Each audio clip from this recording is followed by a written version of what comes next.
Muito amado Padre Wagner, nosso pároco, queridos catequistas, acólitos e cerimoniários, ministros e ministras, querido povo de Deus aqui presente, amados crismandos.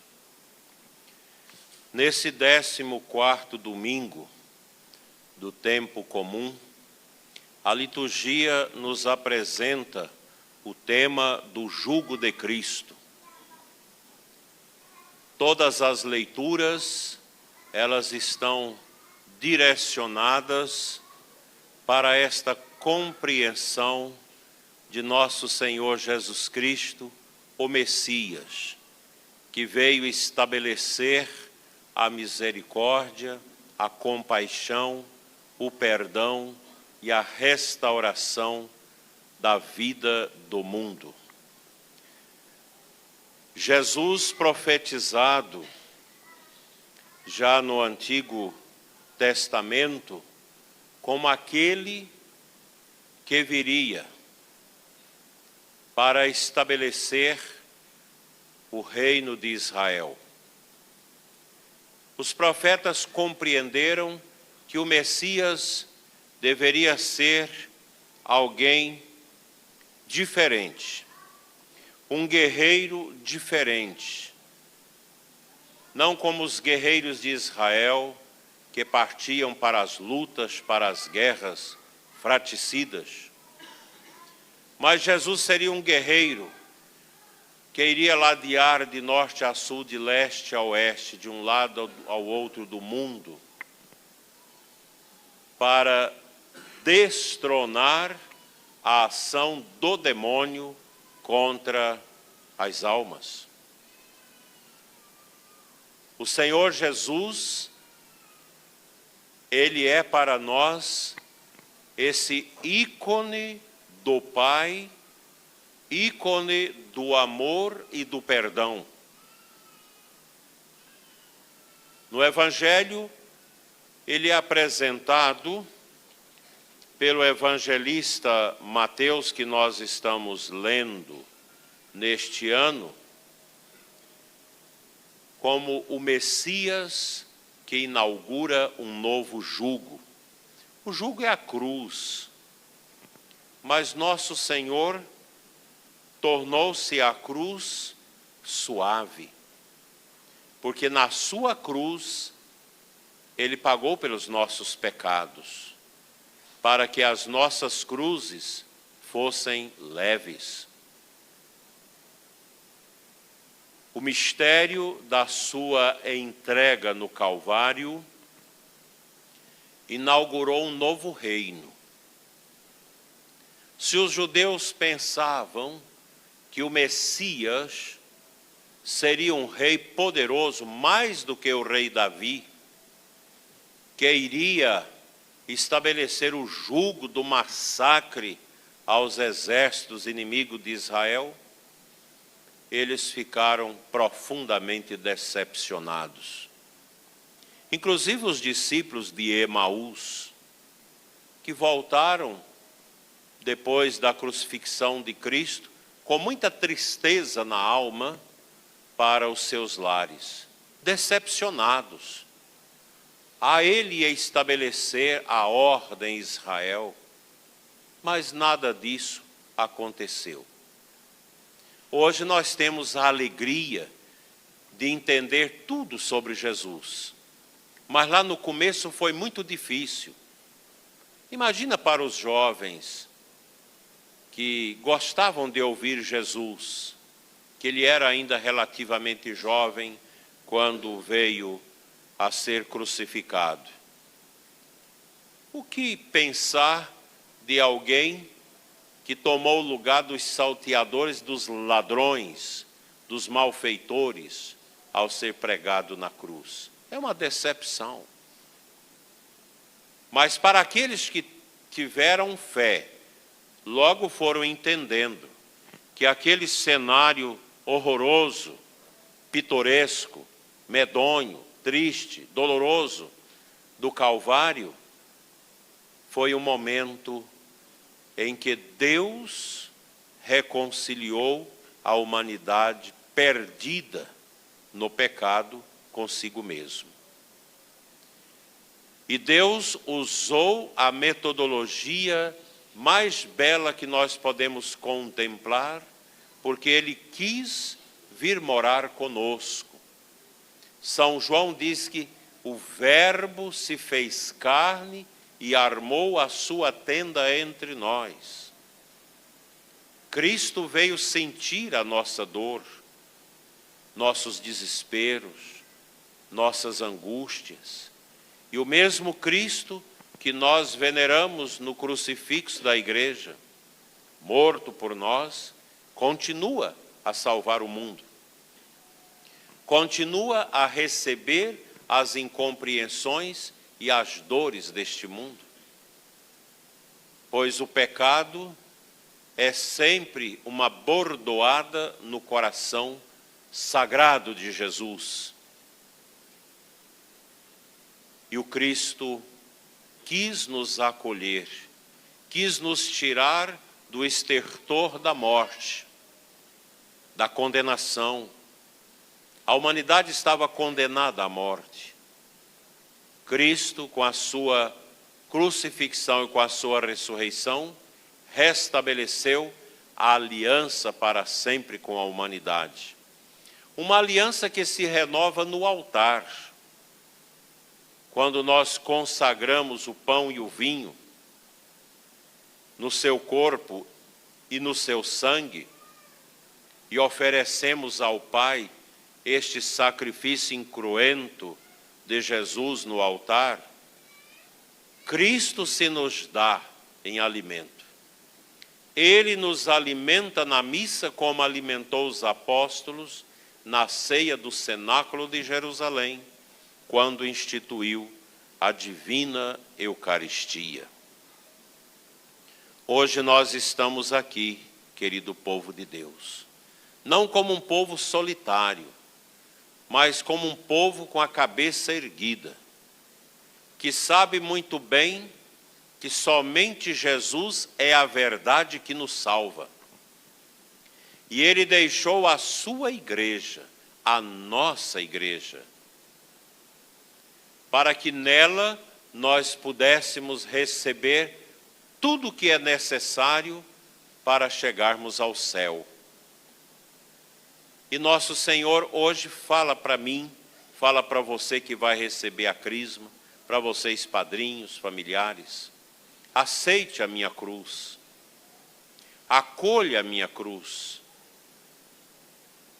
orando por uma pessoa cancerosa,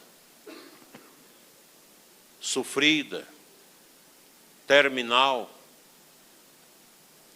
Ao final da oração tão bonita, com a unção dos enfermos, eu perguntei àquele homem católico da igreja, foi ministro da comunhão, coordenou a pastoral do batismo, um homem de Deus, e eu perguntei: como o senhor se sente? E ele diz: aliviado pelo jugo da cruz de Cristo. A cruz de Cristo, ela alivia o nosso coração. Porque a cruz de Cristo, queridos jovens, anula a nossa culpa, o nosso pecado e nos faz filhos de Deus. Todos nós temos nossas cruzes a carregar neste mundo. Para uns, ela é mais pesada do que para outros, mas sempre nós vamos encontrar alguém com uma cruz mais pesada do que a nossa. Nunca podemos dizer: a minha cruz é mais difícil do que a dos outros. Como a de Jesus, ninguém tem.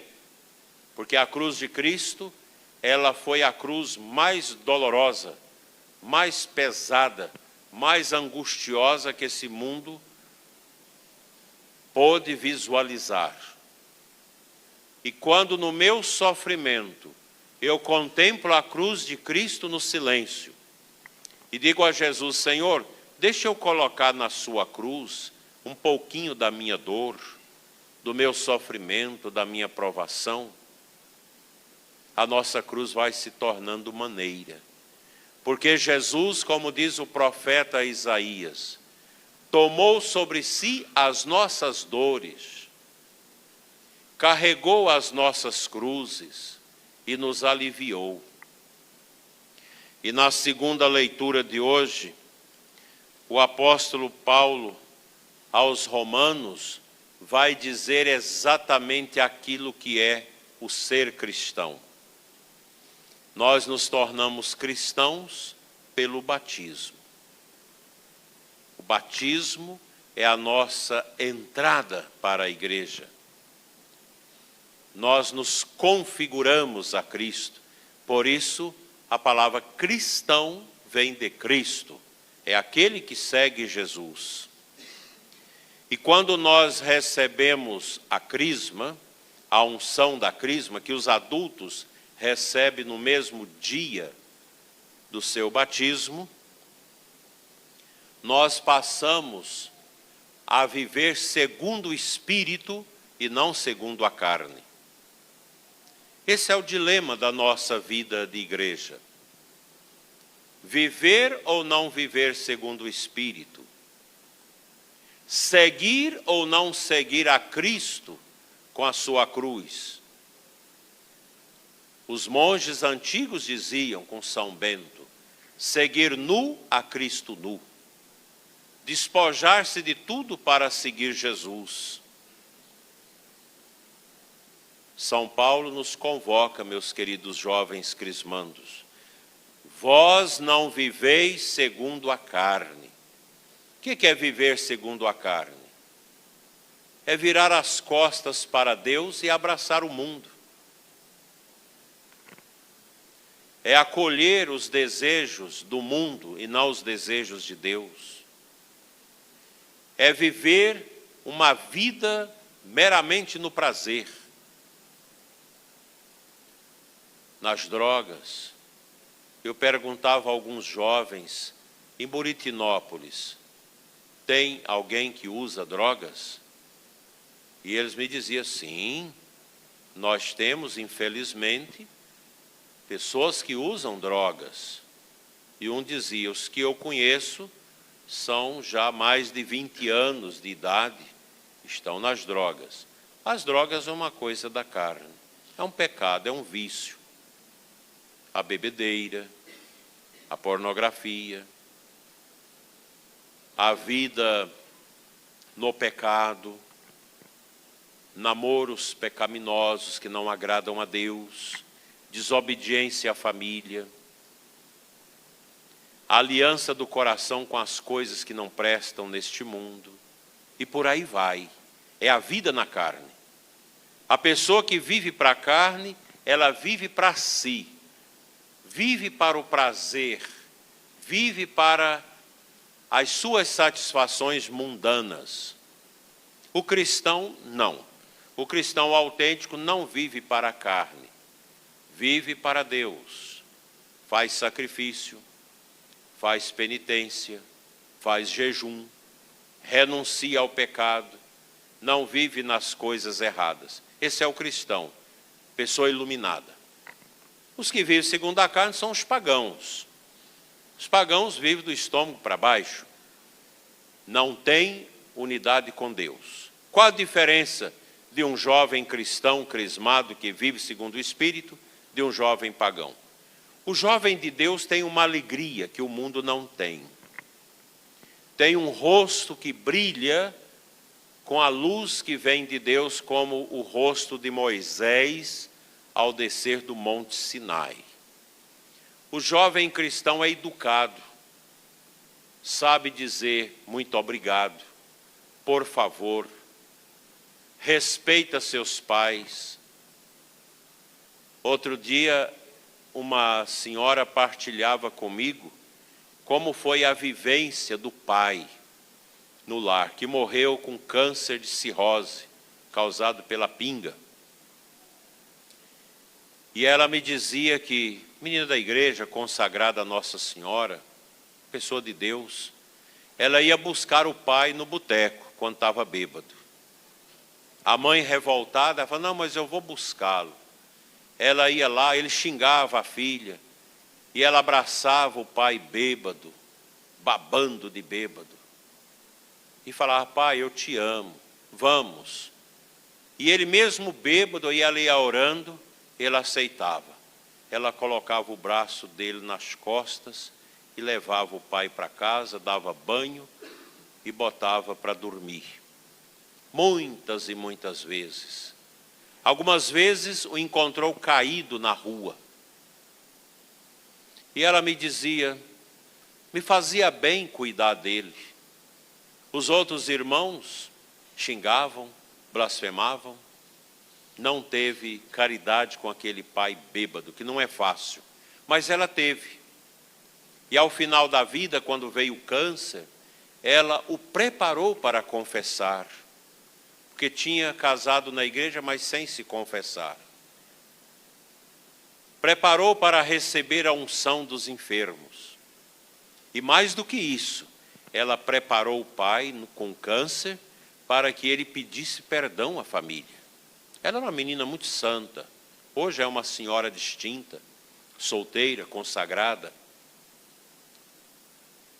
Ela viveu no Espírito e tirou o pai da carne para viver no Espírito nos últimos meses da sua vida. Viver na carne, meus irmãos, é uma tristeza. É ser prisioneiro do demônio. Os jovens do mundo, eles são tristes, brutos, sem educação, preguiçosos, sujos. Você entra no quarto de um jovem, moço ou rapaz, pagão, é um quarto fedido, desarrumado, triste. Não tem nada que presta. Aquela bagunça, porque é pagão, não tem Deus. Só vive nas drogas, na bebida, na ignorância, na prostituição, na masturbação, na pornografia. Aí você entra no quarto de um rapaz ou de uma moça da igreja. Você vê a diferença. Logo você vê a imagem de Nossa Senhora. Vê o terço, vê a Bíblia, o quarto arrumado, lugar de Deus. Porque ali vive um cristão. O que o cristão recebe de bom neste mundo? Perseguição, incompreensão, injúria e maltratos. Os cristãos não recebem o reconhecimento do mundo, porque o mundo persegue vocês que têm fé. Quantos de vocês receberam críticas, vocês meninas, da família, porque a catequese exigiu que as moças que vão receber a crisma viessem vestidas de mulher, com a saia. Muitos de vocês receberam crítica. Muitos de vocês, a mãe ficou revoltada, porque sua mãe é feminista. Age igual homem, vive igual homem, veste igual homem. Não tem modéstia. É assim. Quem é de Deus, sofre. Quem é de Deus é perseguido, é zombado, é criticado. Mas quanto mais a gente recebe essas críticas, mais nós devemos louvar a Deus. Como morre o cristão? Como morre o pagão? O cristão morre na paz, na alegria, na esperança do céu, porque é lá a sua morada definitiva.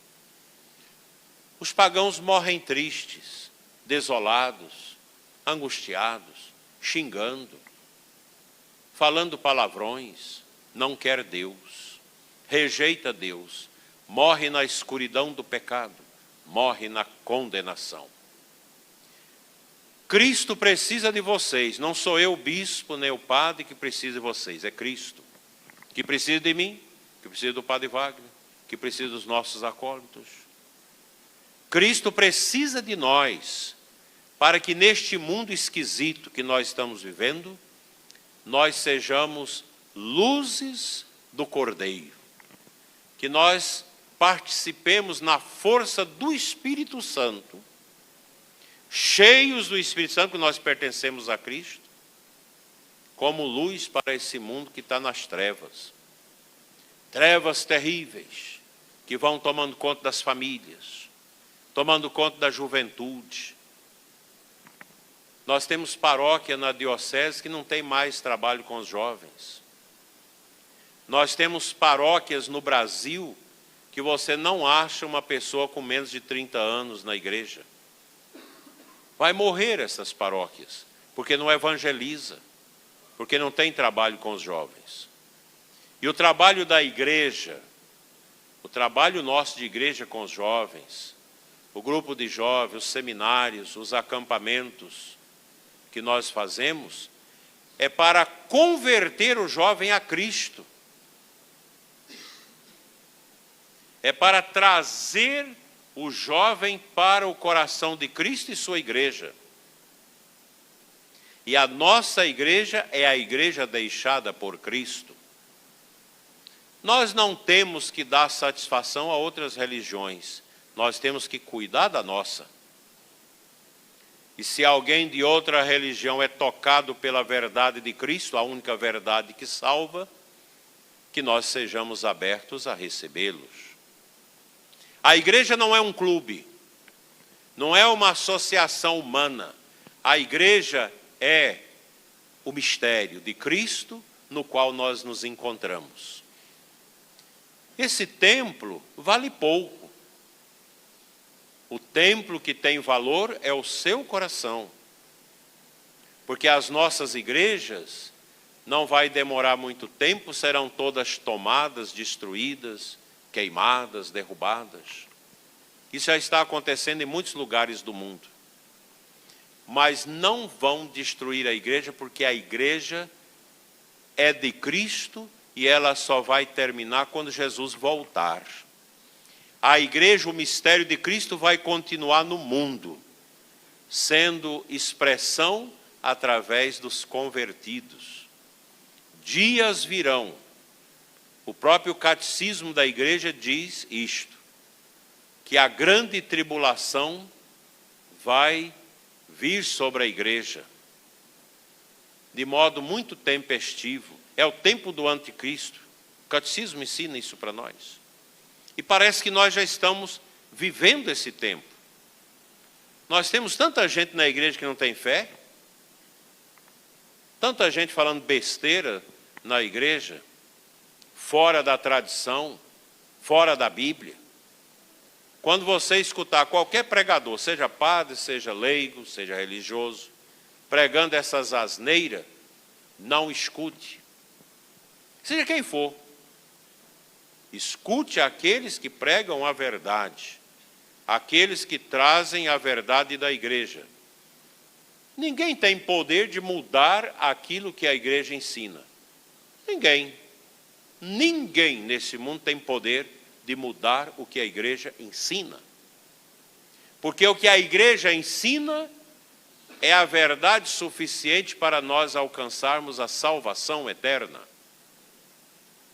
A igreja não pode ser condescendente com o pecado. Santo Agostinho ensinou isso para nós e muitos deveriam ler esta passagem de Santo Agostinho e colocar a cabeça no travesseiro e fazer o exame de consciência. Por que que nós estamos acolhendo os pecadores sem pedir para eles deixar os pecados? Isso não é igreja. A igreja acolhe todos os pecadores, os mais terríveis. Mas a igreja diz, bem-vindo ao coração de Deus. Venha você, mas deixe o pecado fora. O pecado não faz parte de quem quer ir para o céu. E nós não podemos adoçar o pecado com a condescendência, que não é misericórdia, porque não leva em conta a justiça de Deus. A catequese precisa ensinar, nós sacerdotes também, que o pecado é esta muleta que nós devemos quebrar, jogar no fogo de Deus, para andarmos com as pernas de Cristo. O pecador é um aleijado, que anda com as muletas da carne, do pecado e da imundície. Nós cristãos não temos muleta, porque nós andamos em Cristo. E daí a necessidade de renunciar aos pecados, de fazer uma boa confissão sempre, de crer na presença real de Jesus na Eucaristia, de crer na intercessão de Nossa Senhora e dos santos. Nós somos católicos. E a Igreja Católica não tem que dar satisfação a nenhuma outra religião. Não, nós não temos essa obrigação, porque a nossa religião ela é revelada por Cristo. Nosso Senhor quis deixar a sua igreja. Ou a gente crê nisso, ou então a gente larga fora tudo isso. O Senhor estabeleceu a sua igreja sob os apóstolos. E na Igreja Católica subsiste a verdade necessária para a nossa salvação. Quem prega contra isto, quem não acredita nessas verdades já conciliadas pela história, pela tradição da igreja nos nossos concílios, não tem comunhão com a tradição da igreja, com a verdade da igreja. Quem somos nós para querer dizer como a igreja deve ser? Ninguém pode querer mudar a igreja, fazer a igreja ao seu modo, uma igreja que atenda ao mundo, uma igreja que acolhe o mundo, sem pedir ao mundo, lava o coração dos pecados.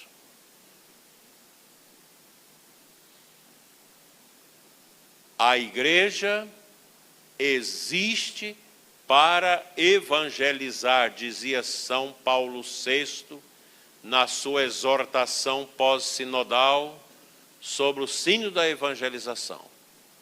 A igreja existe para evangelizar.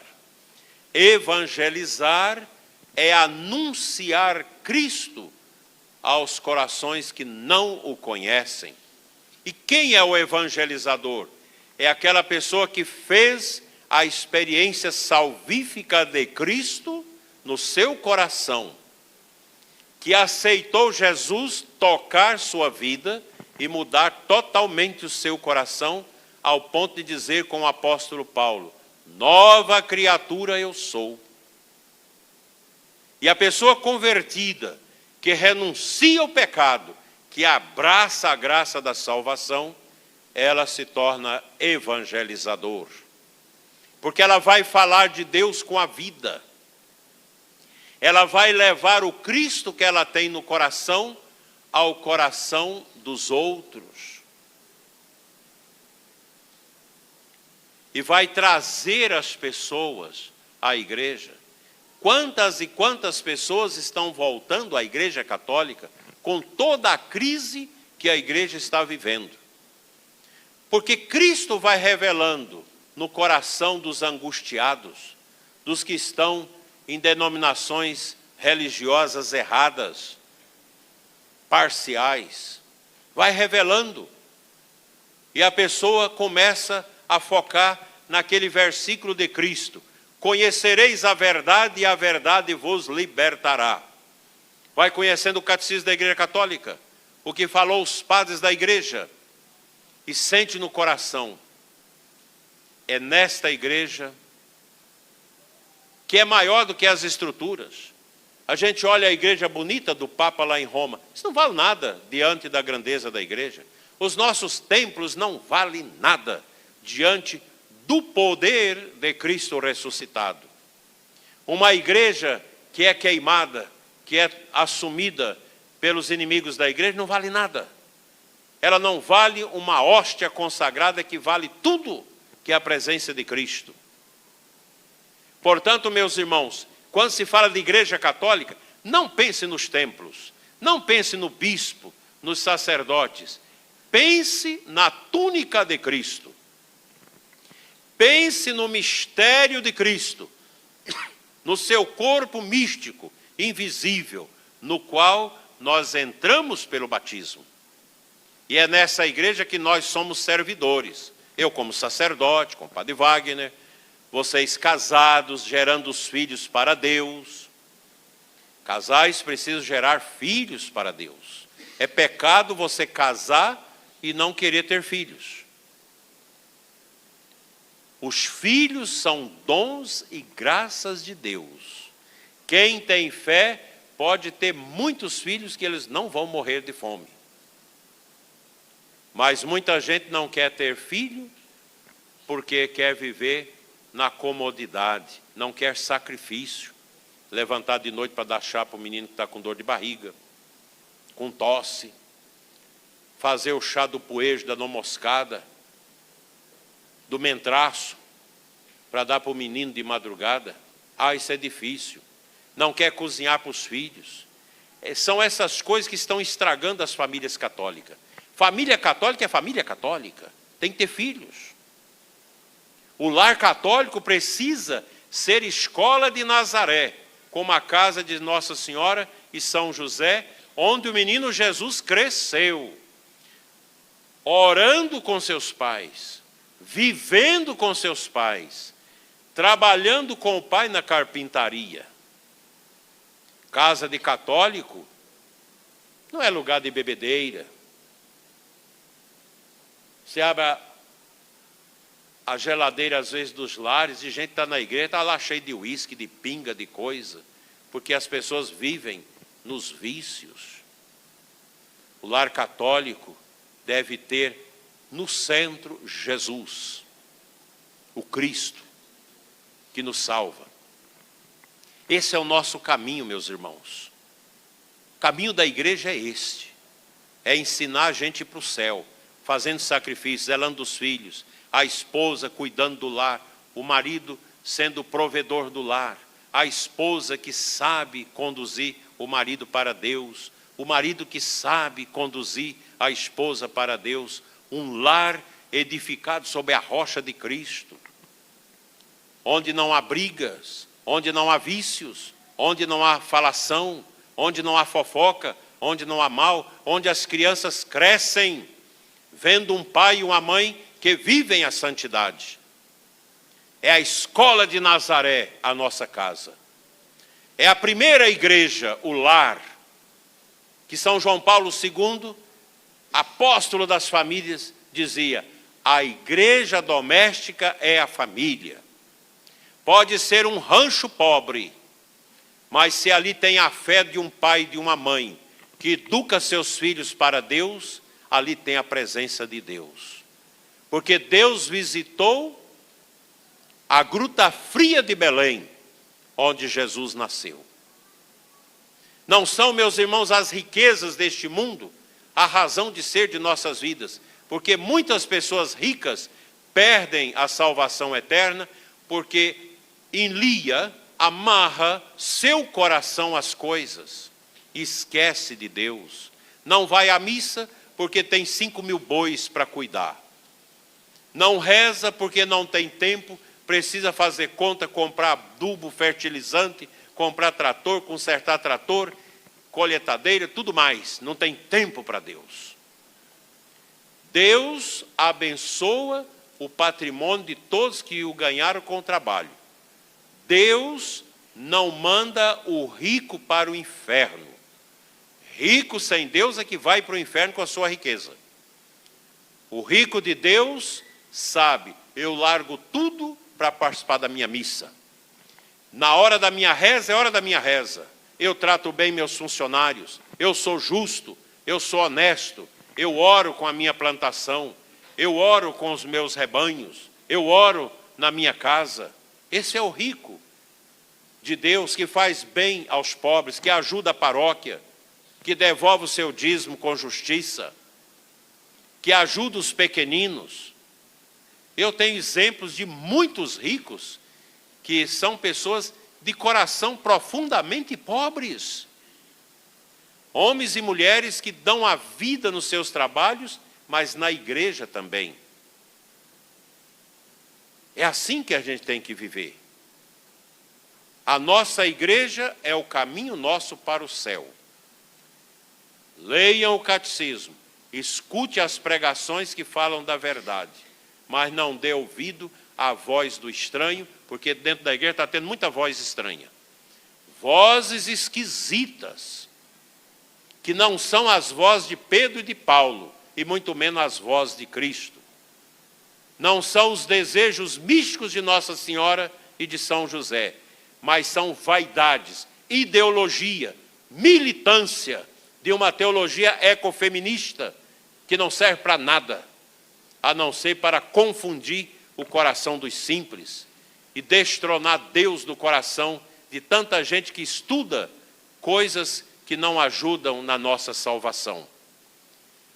Recebei, meus filhos, o Espírito Santo na crisma, como Nossa Senhora recebeu. Recebei o fogo abrasador do céu, com esta unção humilde que vamos fazer nas suas cabeças. Voltem para casa hoje com esse desejo. Eu quero ser uma pessoa que vive segundo o Espírito Santo, e não segundo o Espírito do mundo, não segundo o demônio, mas segundo o Espírito Santo. Que Nossa Senhora, esposa do Espírito Santo, e São Francisco Xavier, patrono da nossa paróquia de Buritinópolis, interceda por vocês, para que vocês nunca fujam do caminho de Deus, nunca deixem este altar, nunca deixem a amizade com Cristo. Por ninguém, o seu namorado, a sua namorada não pode ser melhor do que Cristo na sua vida. Nem a sua mãe, nem seu pai ignorante, que não quer deixar você participar da igreja. Cristo, ontem, hoje, sempre é o mesmo. Que Ele reine, que Ele viva e que Ele impere no coração de vocês, da nossa igreja e de toda a nossa paróquia. Assim seja. Amém.